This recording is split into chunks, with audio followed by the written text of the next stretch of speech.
बिस्मिल्लाहिर्रहमानिर्रहीम। नाज़रीन अस्सलाम वालेकुम, मैं हूँ इमरान वसीम। नाज़रीन, सुप्रीम कोर्ट में जस्टिस काजी फ़ाइज़ ईसा और दीगर की नज़र सानी की दरख्वास्तों पर आज जो समाअत हुई है उसकी तफसीलात आप नाज़रीन के साथ मैं शेयर करूँगा। आज की अदालती कार्रवाई की नाज़रीन ख़ास बात यह रही कि आज अदालत में जस्टिस काजी फ़ाइज़ ईसा, सरीना ईसा और उनकी बेटी अदालत में पेश हुए। जस्टिस काजी फ़ाइज़ा ने अदालत में पेश होकर चंद रोज़ पहले उनकी जानिब से जो मुतफ़र्रिक़ दरख्वास्त सुप्रीम कोर्ट ऑफ पाकिस्तान में दायर की गई थी, जिसमें जस्टिस काजी फ़ाइज़ा ने सुप्रीम कोर्ट के 10 रुकनी लार्जर बेंच से ये इस्तदा की थी कि नज़रसानी की दरख्वास्तों पर अदालती कार्रवाई को टीवी चैनल्स पर बराह रास्त दिखाया जाए। इस मुतफ़र्रिक़ दरख्वास्त पर जस्टिस काजी फ़ाइज़ा ने आज अपने इब्तदाई दलाइल दिए हैं, लेकिन अदालत की जानिब से जस्टिस उमरता बंदियाल की जानिब से जस्टिस काजी फ़ाइज़ा पर यह एतराज़ उठाया गया है कि अगर जस्टिस काजी फ़ाइज़ ईसा अपना मुकदमा खुद लड़ना चाहते हैं, खुद अपने मुकदमे में दलाइल देना चाहते हैं, तो उससे पहले मुनीर मलिक जो जस्टिस काजी फ़ाइज़ा की जानिब से अदालत में पेश होते रहे हैं,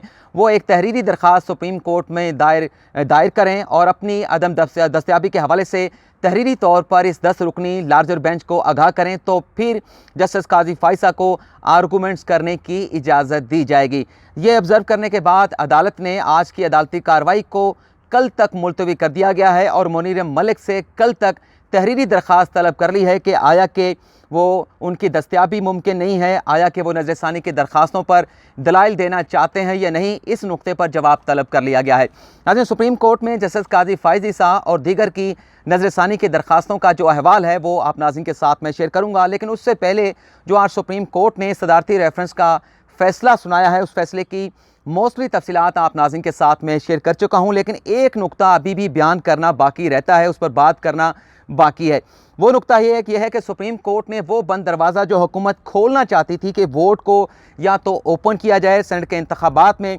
या फिर बैलेट पेपर को किसी न किसी तरीके से ट्रेसेबल बना दिया जाए। लेकिन अब सवाल यह है कि आया कि इलेक्शन कमीशन के पास इतना वक्त मौजूद है कि 2 रोज़ के अंदर, क्योंकि 3 मार्च को सेनेट के इंतखाबात की पोलिंग होने जा रही है, कि इलेक्शन कमीशन के पास इतना वक्त है कि वो बैलेट पेपर को ट्रेसेबल बना सके या उसके ऊपर कोई ऐसा बार कोड जो है वो पेश कर सके जिससे वोटर्स के वोट की शनाख्त हो सके। तो ये सबसे बड़ा सवाल है और बाल जो है आज सुप्रीम कोर्ट के फैसले के बाद इलेक्शन कमीशन की कोर्ट में चली गई है। लेकिन जो सबसे बड़ा जवाब है वो ये है कि सुप्रीम कोर्ट ने अपने राय के ज़रिए वो बंद दरवाज़ा खोल दिया है कि बैलेट पेपर की जो सिक्रेसी है उसे लिमिटेड नहीं किया जा सकता। बैलेट पेपर की जो सिक्रेसी है वो एब्सोल्यूट है, वो अल्टीमेट है, जिसे किसी तरीके से भी जो है वो कम नहीं किया जा सकता। उस पर सुप्रीम कोर्ट ने आज जो ऑब्ज़र्व किया है वो उन्होंने अपनी राय में सुना दिया है। तो ये सबसे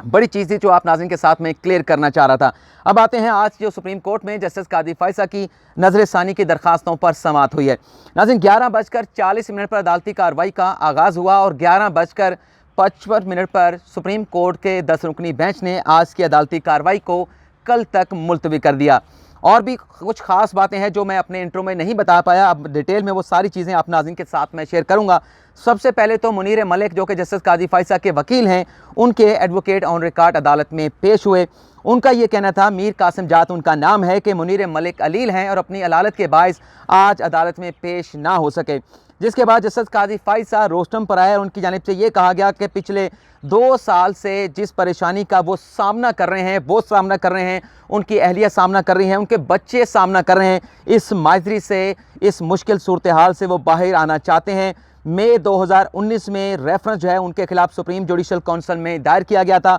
और जस्टिस काजी फ़ाइज़ा ने अदालत से इजाज़त तलब की कि वो अपना मुकदमा खुद लड़ना चाहते हैं, वो उन्हें जो है वो दलाइल देने की इजाज़त दी जाए। इसके बाद जब अदालत ने उन्हें दलाइल देने की इजाज़त दी तो जस्टिस काजी फ़ाइज़ा ने ग्रेटिट्यूड पेश किया सुप्रीम कोर्ट के 10 रुकनी लार्जर बेंच को और आगे चल के जस्टिस काजी फ़ाइज़ा का ये कहना था कि ये जो मुकदमा है ये मुकदमा है एहतसाब का, शफाफियत का, लेकिन शफाफियत एहतसाब जो है वो सुप्रीम कोर्ट के जजेस की भी है, शफाफियत एहतसाब जो है वो सुप्रीम जुडिशल काउंसिल का भी है और उसके सुप्रीम जुडिशल काउंसिल के कंडक्ट का भी है और हुकूमत की भी शफाफियत और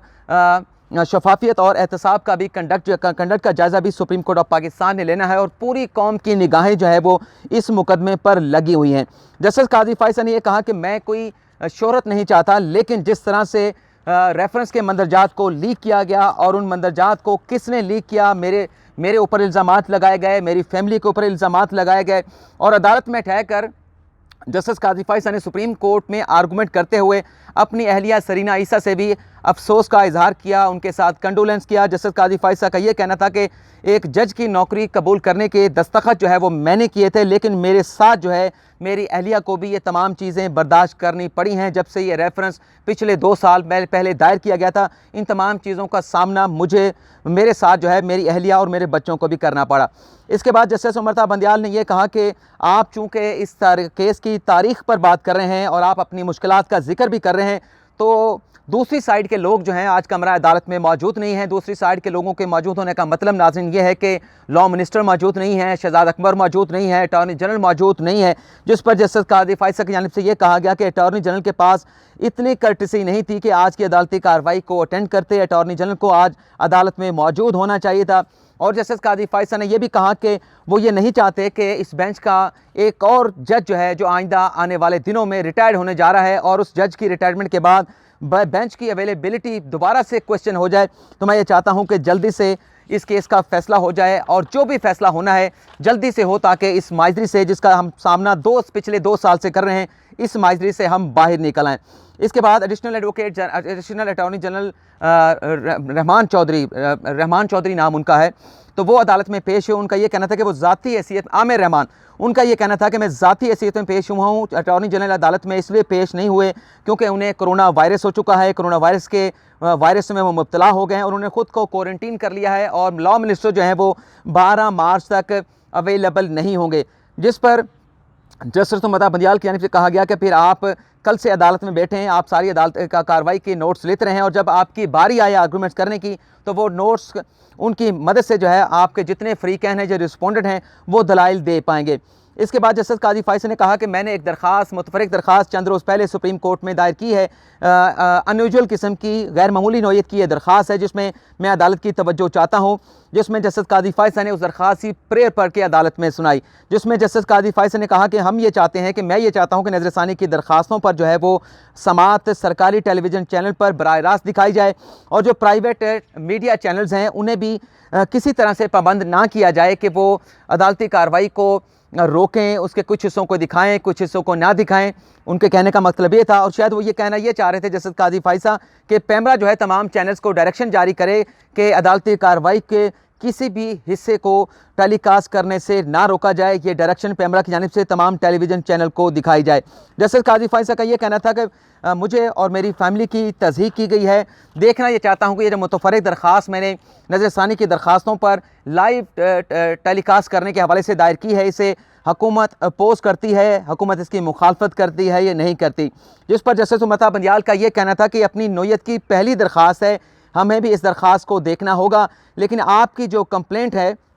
कि आपकी तस्दीक की गई है, आपकी फैमिली की तस्दीक हुई है, इस हवाले से फ़िलहाल मवाद जो हमारे सामने नहीं है, लेकिन सुप्रीम कोर्ट अपने तफसीली फ़ैसले में फिरदौस आशिक अमान के हवाले से बड़ी सख्त किस्म की ऑब्जर्वेशन दे चुकी है। ये मैंने आप नाज़रीन के साथ शेयर किया है। इसके बाद जस्टिस उमरता बंदियाल का ये भी कहना था कि दुनिया के दीगर ममालिक में भी ऐसा होता है कि उनकी अदालतों में, सुप्रीम कोर्ट में, हाई कोर्ट में जो अदालती कार्रवाइयाँ होती हैं उन्हें टेलीविज़न चैनल पर बराह रास्त दिखाया जाता है, लेकिन ये देखना होगा कि आया कि सुप्रीम कोर्ट के पास ऐसे आलात मौजूद हैं कि नज़रसानी की दरख्वास्तों की लाइव कवरेज जो है वो टेलीविज़न चैनल पर दिखाई जाए। आगे चल के जस्टिस उमरता बंदियाल का ये भी कहना था कि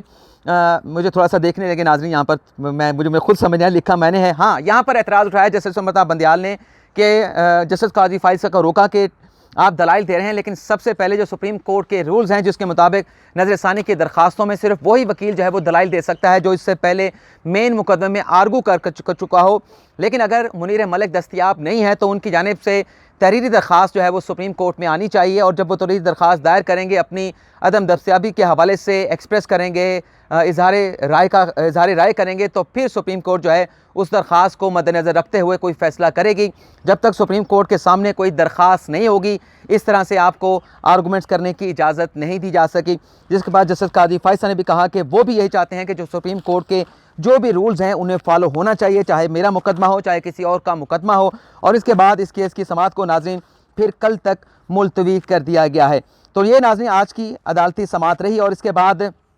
जस्टिस काजी फाइसा, सरीना ईसा और उनकी बेटी और उनके साथ उनके एक मामून वकील भी थे जस्टिस काजी फाइसा के, उनका मुझे नाम याद नहीं, जानता तो मैं हूँ, तो वो कमरा अदालत से उठ के चले गए। और जस्टिस काजी फ़ाइज़ साहब ने जो आज आर्गूमेंट किए उससे यही लगा कि जस्टिस काजी फ़ाइज़ साहब ये चाहते हैं कि जितनी जल्द हो सके नज़रसानी के दरख्वास्तों का फ़ैसला हो जाए, इधर जिस साइड पर भी हो, ताकि ये जो कंट्रोवर्सी है या ये जो मामला है इसका मंतकी अंजाम, ये मामला जो है अपने मंतकी अंजाम तक पहुँच सके। और शायद जस्टिस काजी फ़ाइज़ साहब ये समझते हैं, ये कह रहे थे, जिस तरह से उनके दिल से ये आवाज़ आ रही थी कि हम ये माजरी बर्दाश्त करते हुए, ये मुश्किल हालात को बर्दाश्त करते हुए अब ये चीज़ें उनकी बर्दाश्त से बाहर हो चुकी हैं। जिस पर जस्टिस अमृता बंदयाल ने भी कहा कि इस केस को बड़ी तेज़ी के साथ चलाया जाएगा, बड़ी जल्दी इसमें पेशरफ्त होगी। तो इस तरह से अदालत ने यह भी इंदिया दे दिया है कि नज़रसानी की दरख्वास्तों पर समाअत जो है वो बड़ी तेज़ी के साथ कंक्लूड करके इस मामले को मंतकी अंजाम तक पहुँचाया जाएगा।